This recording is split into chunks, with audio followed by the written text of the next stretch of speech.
আপনারা দেখছেন একুশে টেলিভিশন।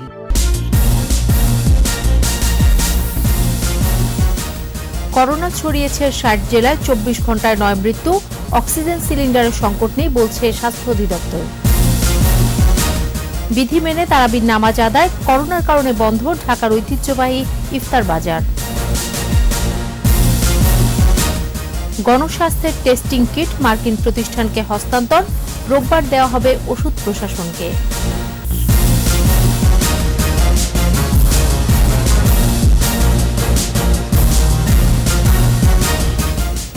শুনছিলেন ফার্স্ট সিকিউরিটি ইসলামী ব্যাংক লিমিটেড সংবাদ শিরোনাম। আমন্ত্রণ জানাচ্ছি রাতের ২১ সংবাদে, সাথে আছি আমি সোনিয়া স্নিগ্ধা। দর্শক, ২১ টেলিভিশনের সংবাদ একই সাথে সরাসরি দেখতে পাবেন আমাদের ফেসবুক পেজ www.facebook.com/2124 অনলাইনে। করোনা সংক্রমণ ছড়িয়েছে দেশের ৬০ জেলায়, ২৪ ঘন্টায় আরও ৯ জনের মৃত্যু হয়েছে। আক্রান্তের সংখ্যা আগের দিনের চেয়ে প্রায় ২০০ কমে এদিন হয়েছে ৩০৯ জন। মৃতের সংখ্যা এখন ১৪০ এবং আক্রান্ত ৪,৯৯৮। স্বাস্থ্য অধিদপ্তর জানিয়েছে, কোভিড চিকিৎসার জন্য নির্দিষ্ট হাসপাতালে অক্সিজেন সিলিন্ডারের কোনো সংকট নেই। এ সপ্তাহের মধ্যে মোট ২৮টি ল্যাব চালু হবে বলেও জানানো হয় সংবাদ সম্মেলন থেকে। বিস্তারিত স্মৃতিমণ্ডলের রিপোর্টে। দেশে করোনায় একদিনে আরও ৯ জনের মৃত্যু হয়েছে। এদের মধ্যে ৫ জন নারী ও ৪ জন পুরুষ। মৃতের সংখ্যা বেড়ে হয়েছে ১৪০। ২৪ ঘন্টায় ৩,৩৩৭ জনের নমুনা পরীক্ষায় ৩০৯ জনের দেহে করোনার উপস্থিতি পাওয়া গেছে। মোট আক্রান্তের সংখ্যা এখন ৪,৯৯৮। পরীক্ষা হয়েছে ৩,৩৩৭টি। এই পরীক্ষাকৃত নমুনার মধ্যে শনাক্ত হয়েছে ৩০৯ জন। মৃত্যুবরণ করেছে ৯ জন। এই ৯ জনের মধ্যে ঢাকায় ৩ জন, ঢাকার বাইরে ৬ জন, নারায়ণগঞ্জে ২ জন, টাঙ্গাইলে ১, মাদারীপুর ১, ময়মনসিংহ ১ এবং জয়পুরহাটে ২ জন মৃত্যুবরণ করেছেন। নমুনা পরীক্ষায় আরও ২টি প্রতিষ্ঠান যোগ হয়েছে বলে জানানো হয় সংবাদ সম্মেলনে।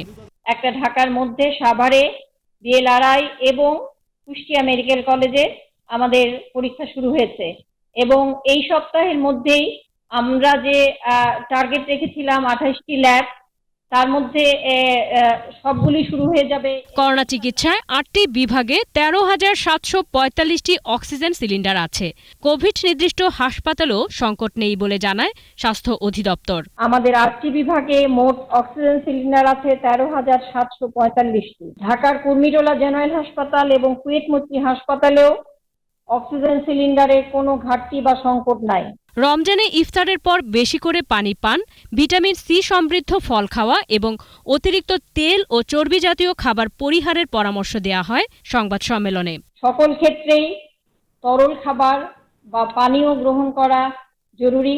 স্মৃতিমণ্ডল, ২১ টেলিভিশন, ঢাকা। এদিকে নওগাঁ, ভোলা ও সাতক্ষীরায় করোনা উপসর্গ নিয়ে ২ জনের মৃত্যু হয়েছে। এমন পরিস্থিতিতে বিধিনিষেধ মানছে না অনেকেই। অনেক এলাকায় কোয়ারেন্টাইন ও আইসোলেশন না মেনে চলাফেরা করছে মানুষ। এর কারণে সংক্রমণ বাড়ার আশঙ্কা করা হচ্ছে। প্রতিনিধিদের সহায়তায় আফসানা নীলার রিপোর্ট। সাতক্ষীরা সদর হাসপাতালে তথ্য গোপন করে করোনা উপসর্গ নিয়ে ভর্তি হওয়া এক যুবকের মৃত্যু হয়েছে। ৫ দিন আগে সে ঢাকা থেকে জ্বর নিয়ে বাড়ি ফেরে। ভোলায় আইসোলেশনে থাকা করোনা উপসর্গ সহ এক বৃদ্ধের মৃত্যু হয়েছে। ময়মনসিংহ মেডিকেল কলেজ হাসপাতালে ৭ চিকিৎসক, নার্স ও পরিচ্ছন্নতা কর্মী সহ ২০ জন করোনা পজিটিভ। ১৮৮ জনের নমুনা পরীক্ষার পর ময়মনসিংহ জামালপুরে ২৪ জনের ফল পজিটিভ হয়। সিলেটে নতুন আক্রান্ত ৮ জন। ওসমানী মেডিকেল কলেজের ল্যাবে পরীক্ষার পর তাদের করোনা পজিটিভ ধরা পড়ে। এদের মধ্যে হবিগঞ্জের ৫ জন ও সুনামগঞ্জের ৩ জন। এ নিয়ে বিভাগে ৫৭ জন করোনা রোগী শনাক্ত হল। রংপুরে সোনালী ব্যাংক বাজার শাখার ৩ কর্মকর্তার কোভিড-১৯ পজিটিভ এসেছে। এ পর্যন্ত এ শাখার ৪ কর্মী আক্রান্ত হলেন। তাদের আইসোলেশনে রাখা হয়েছে। পটুয়াখালীর ১০ মিনা উপজেলা হাসপাতালে করোনা উপসর্গ নিয়ে এক বৃদ্ধ চিকিৎসা নিচ্ছেন।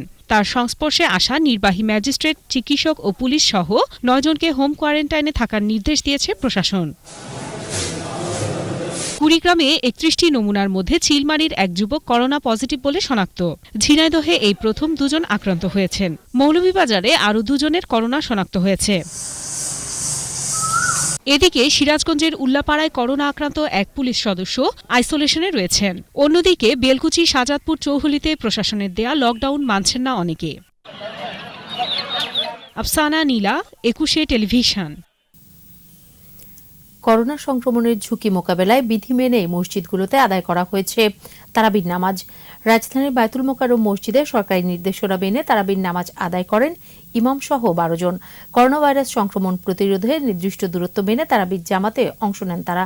দেশের অন্যান্য মসজিদগুলোতেও এই নিয়মে নামাজ আদায় করার জন্য সরকার নির্দেশনা দিয়েছে। করোনা পরিস্থিতিতে বন্ধ 400 বছরের পুরনো ঢাকার ঐতিহ্যবাহী ইফতার বাজার। নতুন ঢাকা রোজা ঘিরে সেজে উঠত বাহারি ইফতারি পণ্য নিয়ে। এবার সবখানেই খরা। করোনা বদলে দিয়েছে খাদ্য সম্ভারে রোজা খোলার রেওয়াজ। পুরান ঢাকার চকবাজার থেকে নতুন ঢাকার বেইলি রোড, বনানী, মোহাম্মদপুর, মিরপুর কোথাও বসেনি ইফতারের পসরা। বিস্তারিত সাইদুল ইসলামের রিপোর্টে। রোজা ঘিরে কর্মব্যস্ত হয়ে ওঠে পুরান ঢাকার চকবাজার। বাহারি ইফতারের শতাধিক পণ্য নিয়ে পসরা সাজান দোকানেরা। মাসব্যাপী চলে মুখরোচক নানা পদের জমজমাট বেচাকেনা। করোনা পরিস্থিতি নিথর করেছে চকবাজারের এই ঐতিহ্যকে। করোনা ভাইরাসের জন্য ইফতারের দোকান বন্ধ থাকবে। বাজার বন্ধ রাখা নিয়ে মতভেদ আছে স্থানীয় মানুষের মধ্যে। মৌসুমী দোকানীদের মধ্যেও আছে মতভেদ। ছোটকাল থেকে ইফতারি দোকানদারি করতেছি, বড় বাপের পোলা যে খায়, যে মানে বলে ঠোঙ্গা বড়ে নিয়ে যায়, ওই দোকান আমার, আমরাও বন্ধ রাখছি। ঘুমের তোড়ে 12টা বাজে আকার মানুষ 5টা পর্যন্ত সময় তো আমাদেরকে। গরিব মানুষ ব্যবসা বাণিজ্য কইরা খাইব, একটু সময় দিলে 5টা পর্যন্ত সময় দিলে মানুষ দোকানদারি কইরা খাইতো। আমরাও চকবাজারে যে কিছু কেনাকাটা করব। কেউ কেউ ইফতারি বাজার চান, তবে সময়সূচির পরিবর্তনও চান তারা। করোনা পরিস্থিতি আমাদেরকে মোকাবেলা করতে হবে, সরকারের নির্দেশ মানতে হবে। আগে যান, তারপর মাল বেঁচে থাকতে পারলে আপনি খেতে পারবেন। এদিকে বেইলি রোডের জৌলুস তো দূরের কথা, কোনো আয়োজনই নেই এই অভিজাত ইফতারি পল্লীতে। গতবার তো আমরা ভালো ইফতারি বেচি, এবার বেচা একবারে নাই। ব্যতিক্রম স্টার কাবাব, বেচা বিক্রি চলছে। যে সীমিত আকারে কি পার্সেল দেওয়ার জন্য আমরা চালু করছি। সরকারের তো অর্ডার ছিল আগে থেকে যে রেস্টুরেন্ট বন্ধ খোলা রাখার জন্য, পার্সেলের জন্য। ইফতারি বাজার বন্ধে প্রশাসন কঠোর অবস্থান বজায় রাখবে বলে জানায় পুলিশ। ইফতারি আইটেম কোনো কিছু বসতে দিব না, আমরা আপ্রাণ চেষ্টা করছি এগুলো যাতে না বসে। সাইদুল ইসলাম, 21 টেলিভিশন, ঢাকা। উপস্থিত না থাকায় করোনা নির্ণায়ক টেস্টিং কিট শনিবার ওষুধ প্রশাসন কিংবা স্বাস্থ্য মন্ত্রণালয়ের কাছে হস্তান্তর করতে পারেনি গণস্বাস্থ্য কেন্দ্র। রোববার সরকার ও সংশ্লিষ্ট সংস্থাদের কার্যালয়ে পৌঁছে দেওয়া হবে বলে জানানো হয়। তবে মার্কিন গবেষণা প্রতিষ্ঠান সেন্টার ফর ডিজিজ কন্ট্রোল সিডিসির প্রতিনিধিদের হাতে এই কিট তুলে দেওয়া হয়েছে। অনুষ্ঠানে কিট উদ্ভাবনের সাথে যুক্ত বিজ্ঞানীরা জানিয়েছেন, বাংলাদেশের মতো জনবহুল দেশে এ ধরনের র্যাপিড সেলুলোজিক্যাল টেস্টের আপাতত কোনো বিকল্প নেই। 5 মিনিটে ফল পেতে সক্ষম। এর খরচ পড়বে সর্বসাকুল্যে 300 টাকা। তারপরে আবার আমরা 2 ড্রপ ক্লিন করে নিই। তারপরে এটাকে ডিটেক্ট করার জন্য রিঅ্যাকশন হয়েছে কিনা, অ্যান্টিজেন বা অ্যান্টিবডি, ভাইরাসের অ্যান্টিবডি বা অ্যান্টিজেন আছে কিনা সেটা দেখার জন্য আমরা একটা ডিটেক্টিং রিয়েজেন্ট, যেটা হচ্ছে গোল্ড পার্টিকেল, এটা জাপানিজ সাবজেক্ট আছে, বল পজিটিভ বলা হয়। এবং যদি পজিটিভ হয় তাহলে 2টো লাইন আছে, 2টো ডট হবে। আর যদি নেগেটিভ হয় একটা ডট আছে। সুতরাং পুরো টেস্টটি করতে আমাদের সময় খুব বেশি হলে 5 মিনিট। সামাজিক যোগাযোগ মাধ্যমে গ্রুপ গঠন করে করোনাকালে অসহায় ও দুস্থদের পাশে দাঁড়িয়েছে ঠাকুরগাঁওয়ের তরুণেরা। ক্রীড়া ও সামাজিক সংগঠনের যৌথ প্রয়াসে চালু হয়েছে ভর্তুকি দোকান। এখানে নিত্য প্রয়োজনীয় সামগ্রী বিক্রি হয় বাজার দরের চেয়ে 30 ভাগ কমে, যা কিনতে পেরে খুশি ঠাকুরগাঁওয়ের নিম্ন আয়ের মানুষ। এমন উদ্যোগকে স্বাগত জানিয়েছে জেলা প্রশাসন। ঠাকুরগাঁও প্রতিনিধি SM জসিমউদ্দিনের তথ্য ও ছবিতে প্রণব চক্রবর্তীর রিপোর্ট। শুরুটা সামাজিক যোগাযোগ মাধ্যম থেকেই। সমাজের অসহায় মানুষের পাশে দাঁড়ানোর প্রত্যয় নিয়েই সংগঠিত হন তরুণরা। ঠাকুরগাঁও শহরের নিম্নবিত্ত, মধ্যবিত্ত এবং যারা লজ্জায় কোথাও কিছু চাইতে পারেন না, তাদের প্রতিদিনের বাজার করার শক্তি যোগাচ্ছে ব্যতিক্রমী সংগঠনটি।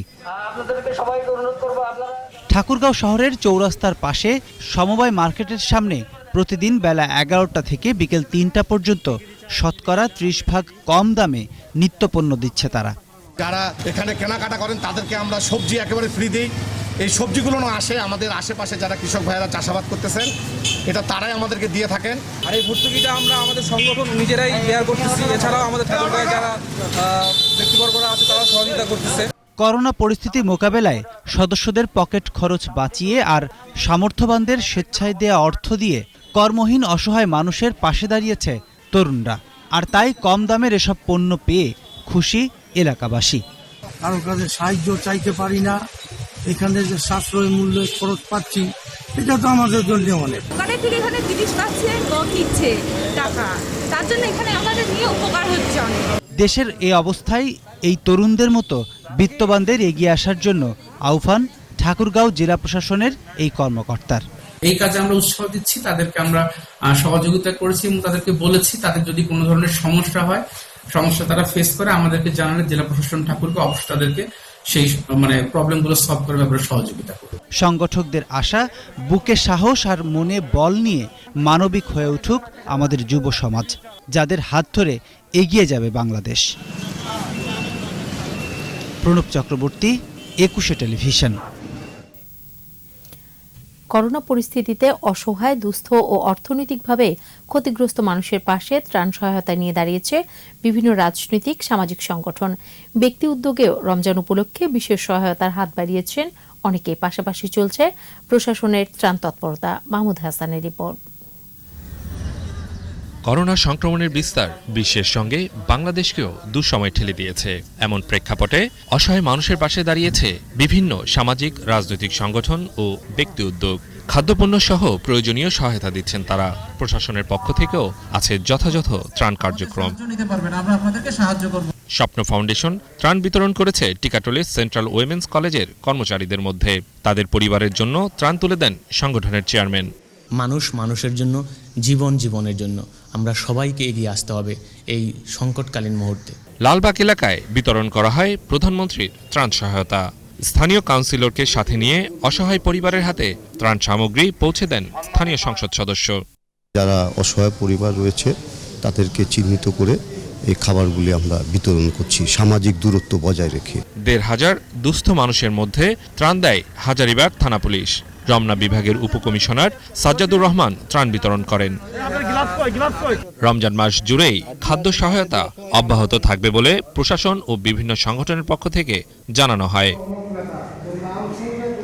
এদিকে বঙ্গবন্ধু শেখ মুজিব মেডিকেল বিশ্ববিদ্যালয়ে ডাক্তারদের জন্য পিপিই ও মাস্ক সহ বিভিন্ন উপকরণ দিয়েছে ওয়ার্ল্ড চাইল্ড ক্যান্সার সংগঠনটি। মাহমুদ হাসান, 21 টেলিভিশন, ঢাকা। নিচ্ছি বিরতি। ঘরে থাকুন, সুস্থ থাকুন, থাকুন নিরাপদে। যখন ফিরছি তখন অন্যান্য খবরের সঙ্গে আরও থাকবে। হোম কোয়ারেন্টাইন নিশ্চিতে কাজ করছেন সশস্ত্র এবং আইন শৃঙ্খলা রক্ষা বাহিনী। টহলের পাশাপাশি দিচ্ছে ত্রাণ।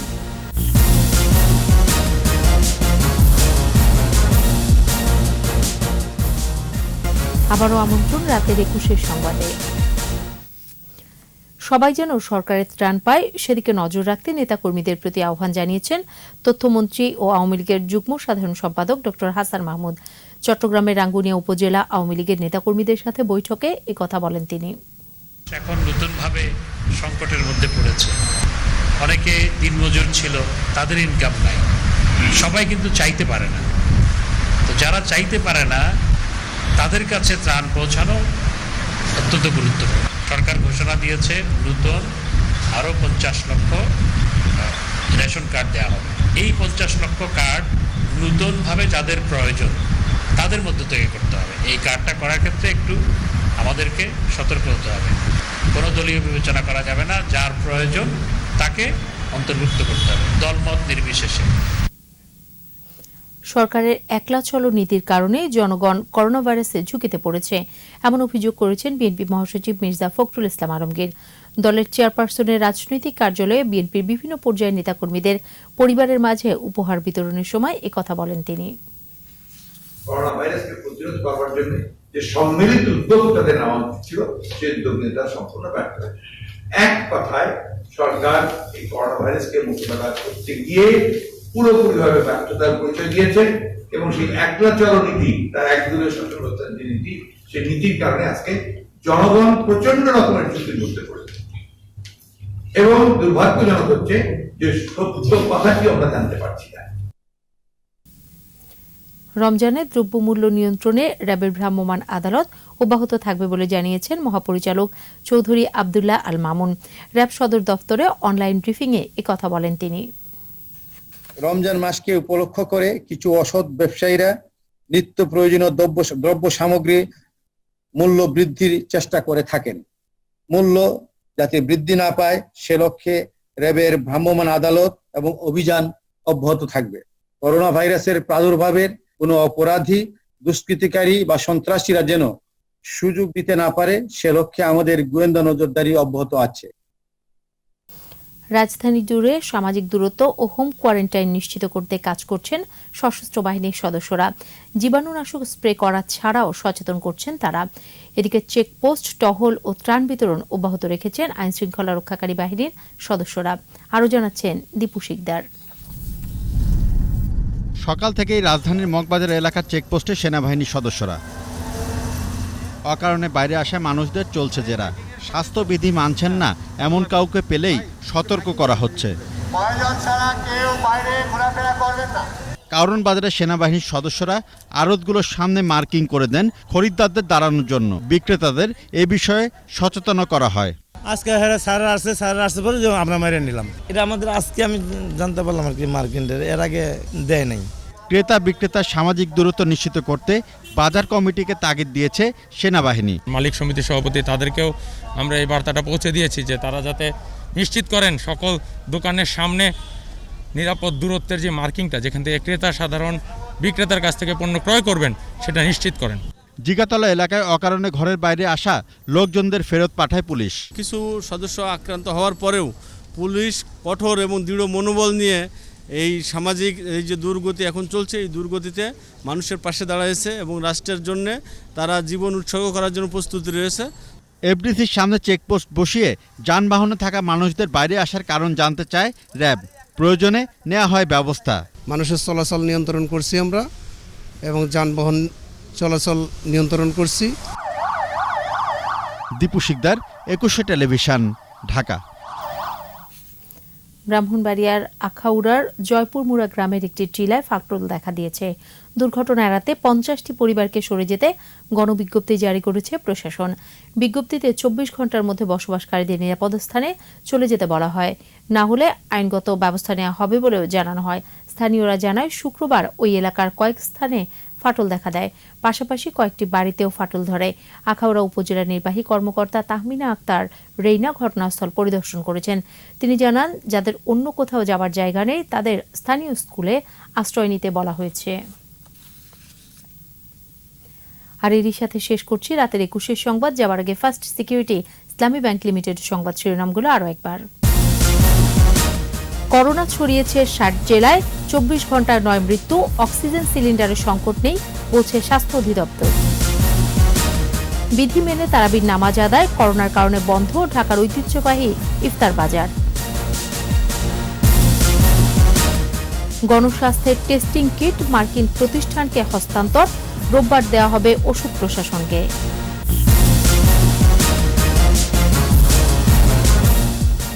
সর্বশেষ খবর জানতে ডায়াল করুন 2021 নম্বরে, আর ভিজিট করুন 21-tv.com ওয়েবসাইটে। এছাড়া ফেসবুকে লগ অন করতে পারেন facebook.com/2124 অনলাইনে। 21-এর খবর দেখুন, 21-এর সাথেই থাকুন, ঘরে থাকুন, সুস্থ থাকুন, থাকুন নিরাপদে।